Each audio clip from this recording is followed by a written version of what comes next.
The Qwen is back. They have dropped something very interesting. This is Qwen 3.6-35B-A3B, a mixture of expert model from Alibaba's Qwen team, released just now as fully open weights. This is what we are going to install locally in this video and we are going to test it out. This is Fahad Mirza and I welcome you to the channel. Now the name of this model tells you everything.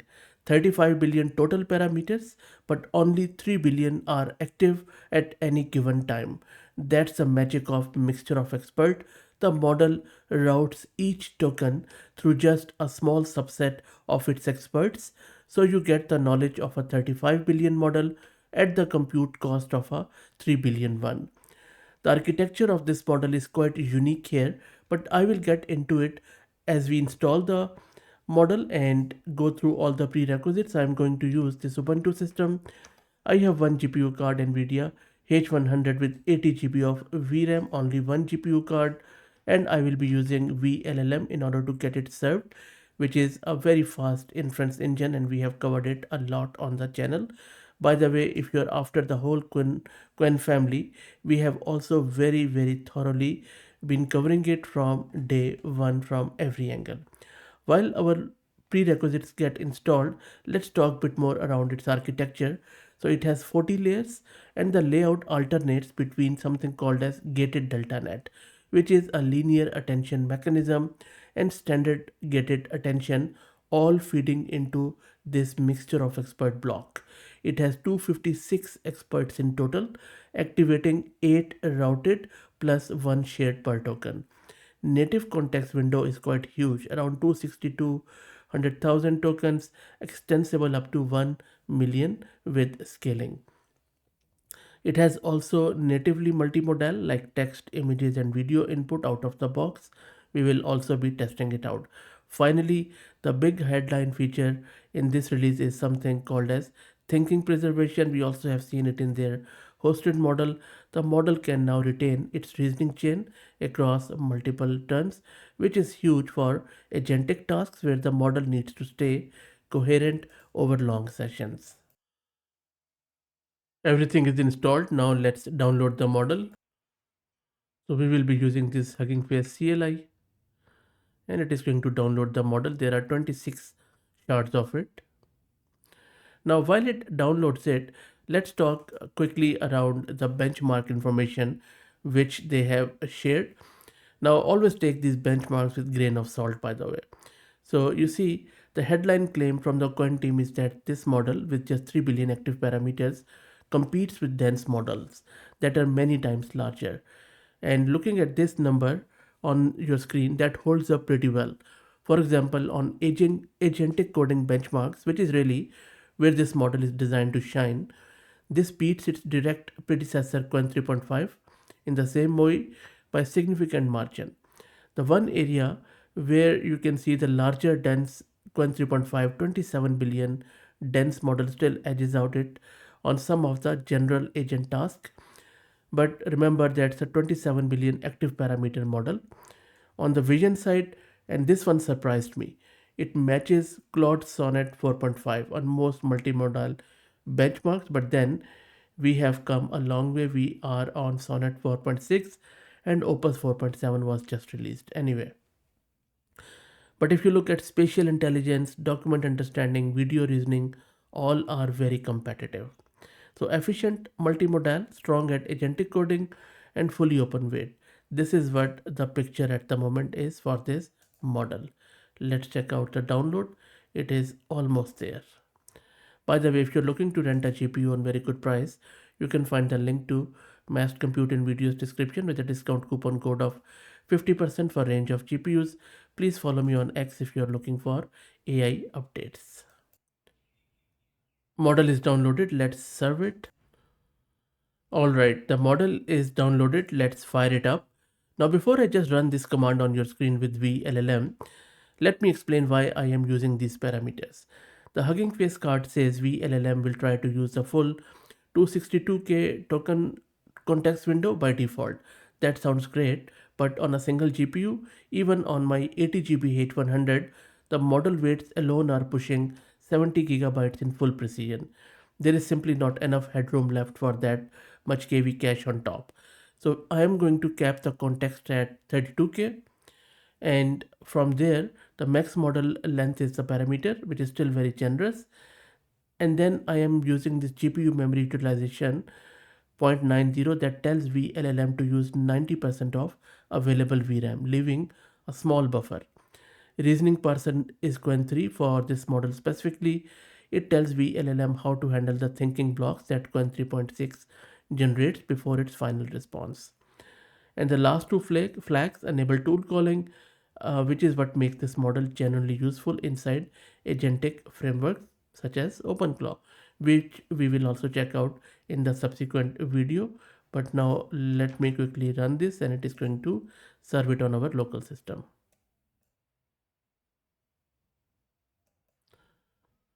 And there you go, the model is now being served. Let me quickly show you the VRAM consumption of this model. So consuming just under 74 gig of VRAM at the moment. Okay, now let's test it out. And I have opened the model in OpenWebUI.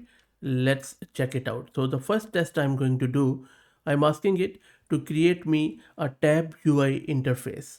Now this test is quite hard because not only it is asking the model to do multi-layered coding, but also seamless border continuity when it creates a tabbed user interface. As you can see, there are a lot of tabs in here, lot of requirements with flush rendering, Z index layering, equal width flex tabs, and also some dynamic content switching. So let's run this.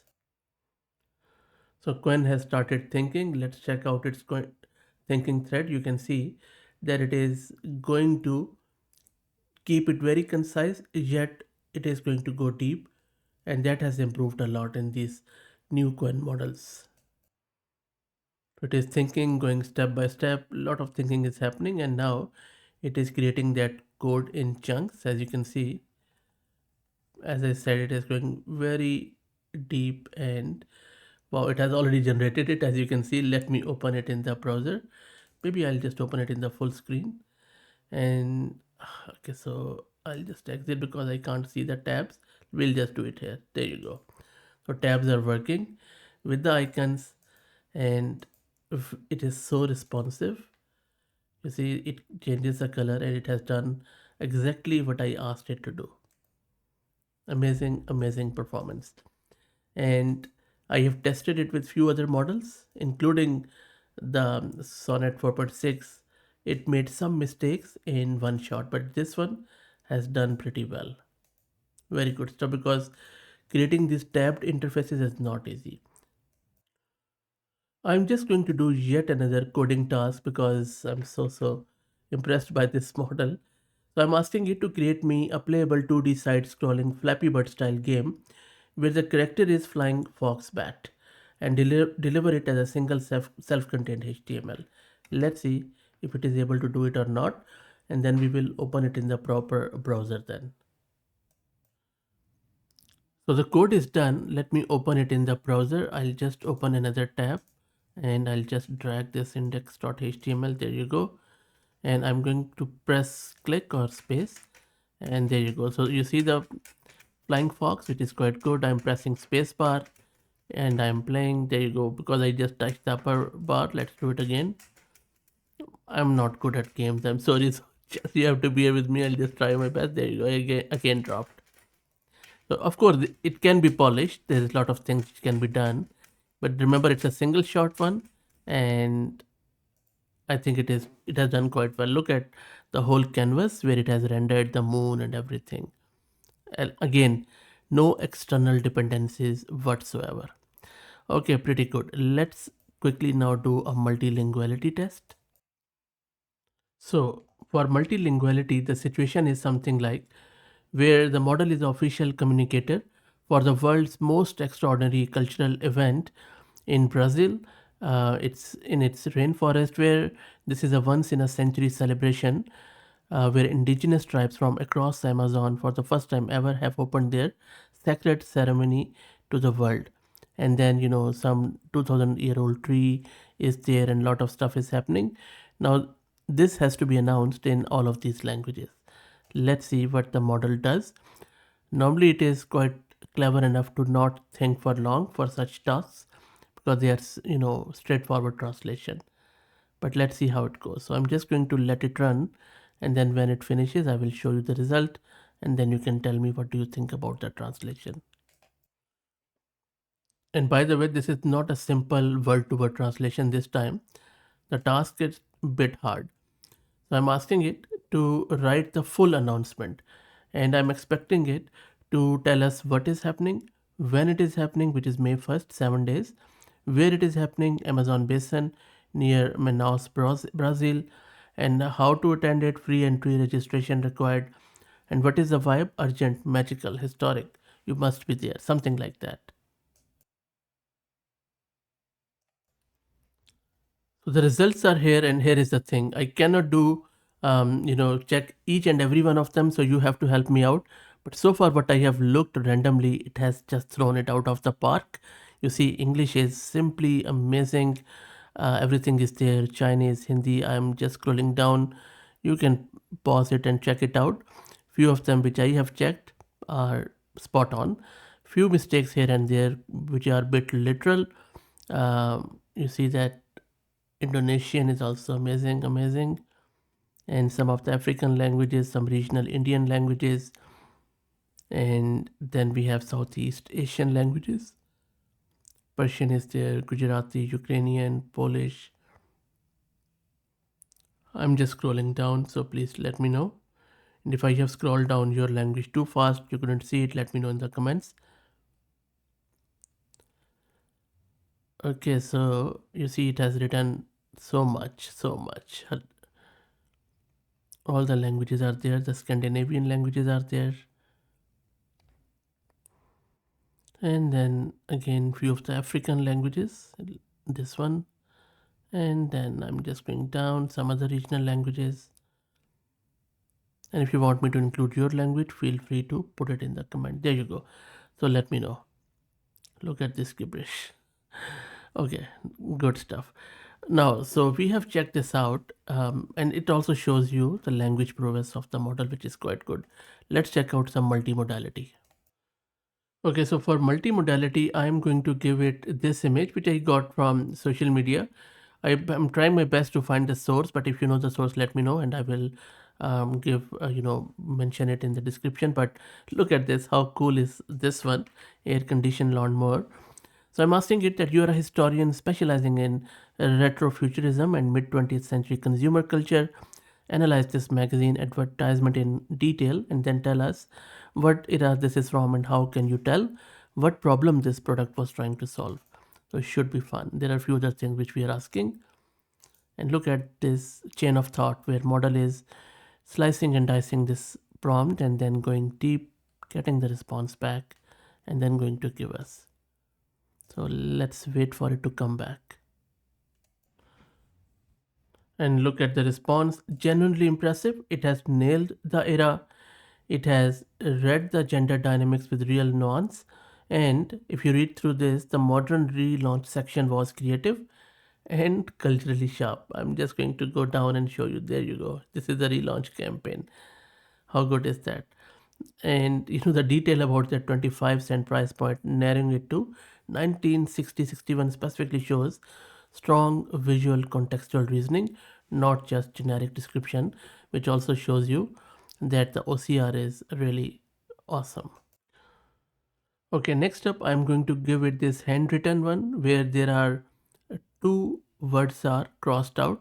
So I'm asking it that, sorry, I'll just click here, that how many words are crossed out in this text. So let's see if it is able to do this handwritten one, and it has to identify what exactly these two words are. And there you go. So the model has correctly identified two distinct words that have been crossed out. First one, it says in the fifth line between the words trying and not, and that too or really, at the eighth line it is writers in love. There is a larger block of text. And it says, so while there are two crossed out sections, the original words are difficult to identify with certainty. This is what I really love, this line. model is not trying to be very deterministic or very certain. It knows that it's really not that easy to identify these two. Okay, next up I'm going to give it this image and I'm asking it to find me the answer of question number 3. Also, no explanation needed. Let's see how much instructions it follows because I really don't want any. But there you go. So B, which is the correct answer for this one. Really good stuff. Let's do video inference. We have done images. I think I do have some video files, but let me check. I'll just give it this one. Okay, so I think I would have to install it.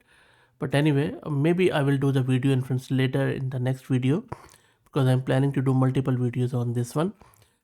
And primarily what it does is it just converts those videos into frames and then take it as an image and do it. So we already have tested the image. But look, you already have seen that the model is impressive, not in a sense of coding, but also instruction following, language, multilinguality, and the list goes on and on. Alibaba is back, open source is still alive, and that is the main thing. Hopefully, they are also going to release smaller model. If you have enjoyed this, please like the video and subscribe and consider becoming a member. Please also follow me on X. Thank you for all the support.